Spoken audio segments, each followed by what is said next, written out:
Hey guys, what's up? Darklaw here, and I did a video showing my game collection about a couple weeks ago, maybe longer than that, and I've since gotten a bit of an update to my collection. I also wanted to throw in a couple of movies as well because I did recently buy a couple more movies, and I will probably show those as well.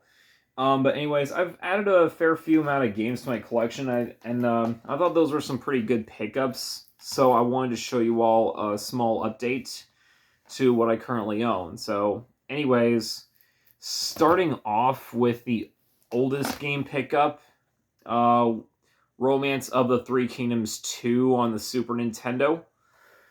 I actually played this game a lot when I was a kid. Like, I used to play it constantly, almost every week. I loved this game, although I didn't really know what the hell I was supposed to do because, well, it's a strategy game, and my 10-year-old self couldn't really figure out what the hell I was doing. I just enjoyed it anyway. I just kept playing it, even though I didn't really know what I was doing, so. Yeah, but now that I'm older, I actually do know what I'm doing, sort of. Basically, you are playing as a ruler, and you're trying to take over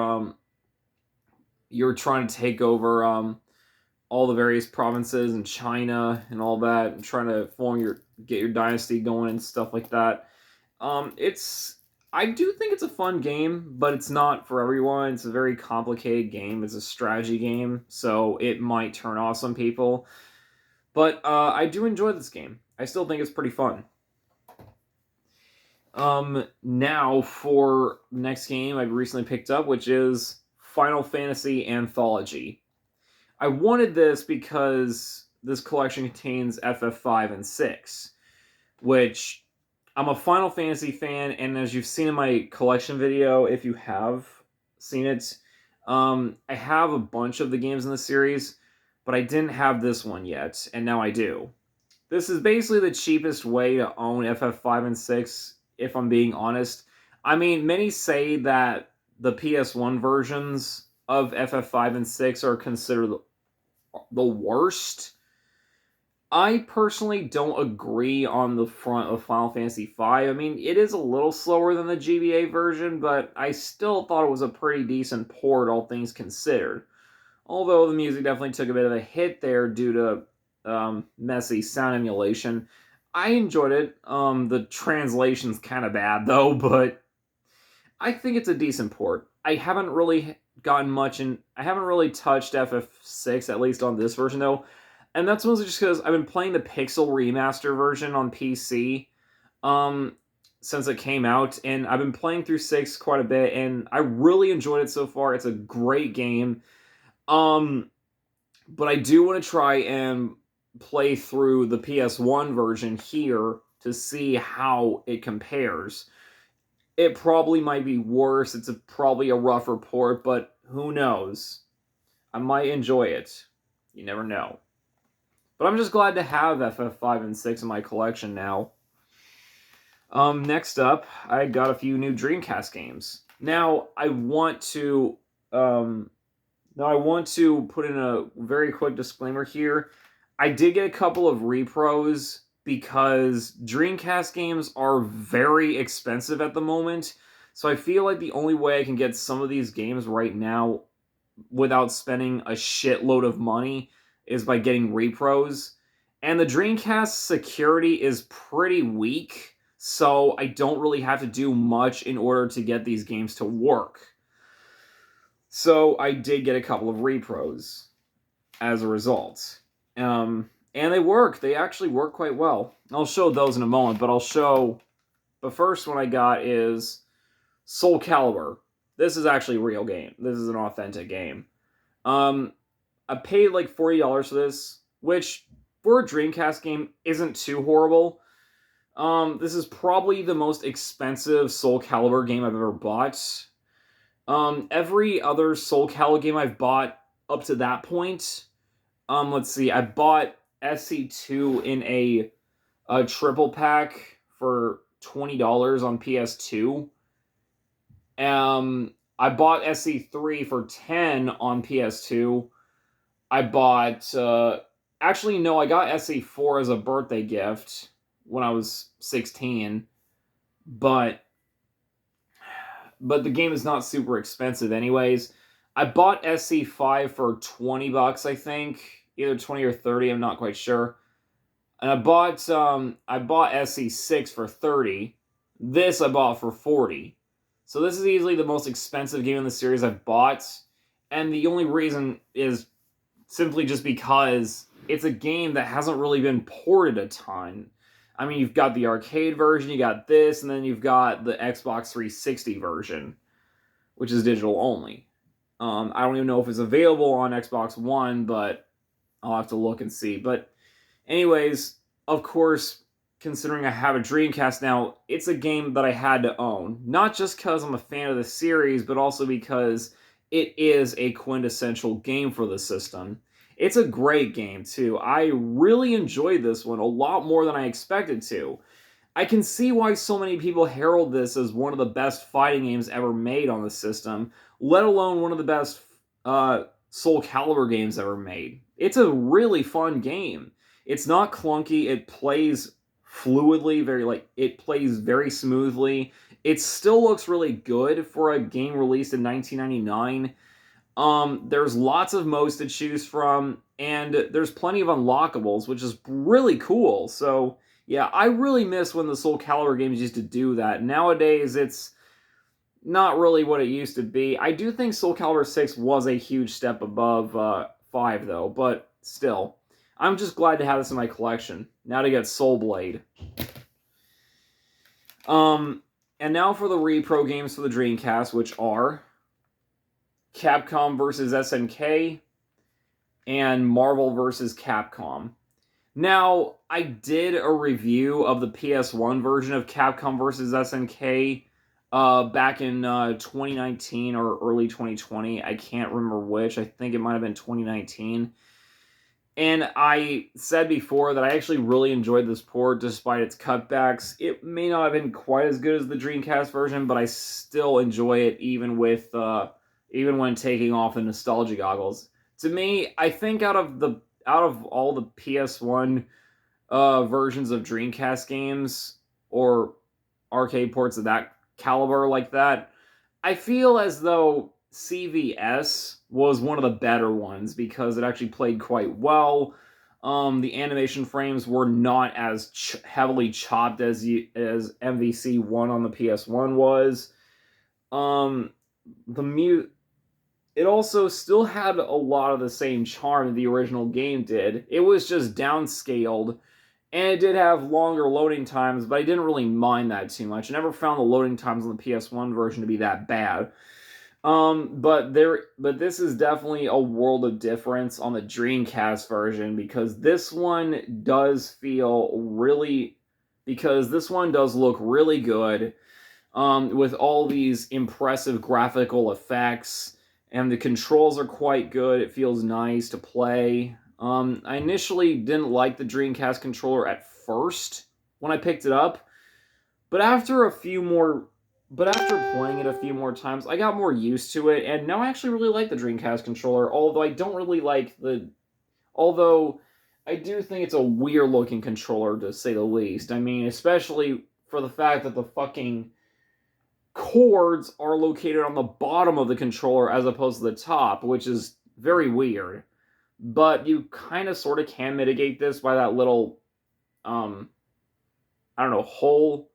or slot or socket or something that appears like on the top of the system where you could just press it there. So it kind of mitigates that issue, but still, it was just kind of a weird choice. But this is a very solid port, and I'm really glad to have this in my collection. Especially since this version is getting pretty expensive. And, of course, Marvel vs. Capcom. Now, I don't like it quite as much as Marvel vs. Capcom 2. I think that one is one of the best fighting games ever made, in my personal opinion. But MVC 1, though, is still a really fun game, and I enjoyed the absolute hell out of it. It is a great game. I might get the PS1 version later down the line. I've thought about it. although the PS1 version is much worse. Like, the sound effects are pretty muffled, there's a lot of animation cuts, the audio isn't that great, and the tag team the tag team mode is gone from that version, which is so weird. I'm not really sure why they decided to move that. Maybe it was hardware limitations, but I can't really say for sure. But I still do plan on getting the PS1 version. I don't think it's bad, it's just not amazing, but I do think it's worth getting, being a fighting game freak and just being a fan of Marvel vs. Capcom in general. But yeah, this is a great game. I do think the second one's better, but the first one is still a very solid game, though. Lots of fun. Great animation, too. I think the animation in that game is superb. Next, I picked up Dark Souls Remastered on PS4. I've played this on the Switch, and I've played this on Xbox One, but not on PS4. And I bought this because it was $10, and I wanted to take advantage of that. Well, not just because it's $10, because I really did want to play this game. Like, I actually wanted to have this in my collection, because I just borrowed because I only borrowed the Switch and Xbox One versions. But now I actually have my own copy of it on PS4, my home base console, pretty much. Well, Switch has slowly taken that, but still, PS4 is still mostly my home base. Anyways, I honestly do enjoy this game. I know it's a pretty difficult game, and Souls-likes are not going to be everyone's cup of tea. It definitely takes a certain breed to really appreciate them. I personally enjoy them, although I do understand why many people may not like them too much, but I enjoy them, and this one was my introduction to the series, was Dark Souls. And I mean the original Dark Souls on PlayStation 3 and 360. I played it on the 360 back in 2013 or 2014. I think it was 2014. But, so I wanted to get the remastered version and try and actually go through with this game. So, yeah, Dark Souls Remastered. And now for the latest, for the latest game in the collection I picked up is Pokemon Brilliant Diamond. I wanted to get Pokemon Legends Arceus on the Switch as well, but unfortunately when I got Brilliant Diamond, they were sold out of Legends Arceus, and that's probably just because it is a hot game at the moment, so I get it. I'll get that one later, but Brilliant Diamond, so far I'm liking it. I never got to experience Sinnoh too much. Even when I got my first DS, I still didn't get to experience it too much because, well, I had Platinum, but my sister pretty much hogged the damn game, so I never really got much of a chance to experience the game to begin with, unfortunately. But now that I've got this, I can actually experience Sinnoh for the first time, and I mean truly, like, by myself. So, yeah, I'm pretty happy about that. I was a little taken aback by the chibi characters at first. I thought it was a bit of a weird design choice, but I quickly got used to it. It really wasn't that much of a deal breaker, honestly. But Brilliant Diamond is really good so far. I'm enjoying it. I really am. And now for the movies that I recently picked up, which are both Studio Ghibli movies, and these are Castle in the Sky and Nausicaa of the Valley of the Wind. Now, I've seen Nausicaa once when I was having a Studio Ghibli marathon with a friend of mine, and we had a great time. It was awesome. We watched this. We also watched, I think we watched, I can't remember what else we watched, but we watched this, and it was great. I really enjoyed the movie. So, of course, I wanted to get this again. Castle in the Sky, I've never seen, but I've heard a lot of good things about it, and I've always wanted to see it. So I finally got it. I'm actually trying to go through make a Ghibli collection. I've already got Princess Mononoke, so I just recently picked these ones up.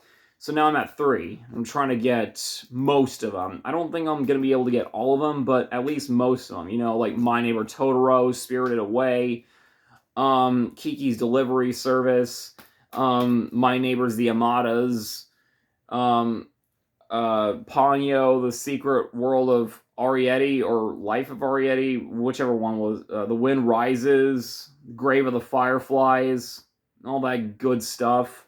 Cat Returns, Porco Rosso. I plan on getting most of them. I mean, I love Ghibli movies. They're so interesting, so cool to watch, and they all have their own unique tales to tell, which I think is really cool. Spirited Away is one of my favorites, but oh my god, it is trippy. That movie is one of the most is one of the trippiest freaking movies I've ever seen, let alone one of the trippiest freaking anime movies.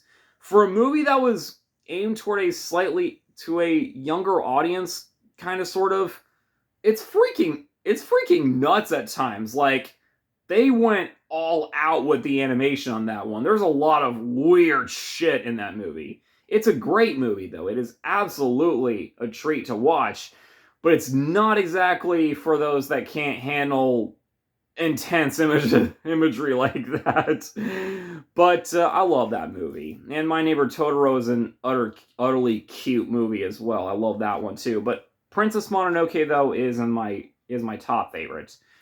I went on a bit of a rant, Emble, but yeah, that I just wanted to get my thoughts on.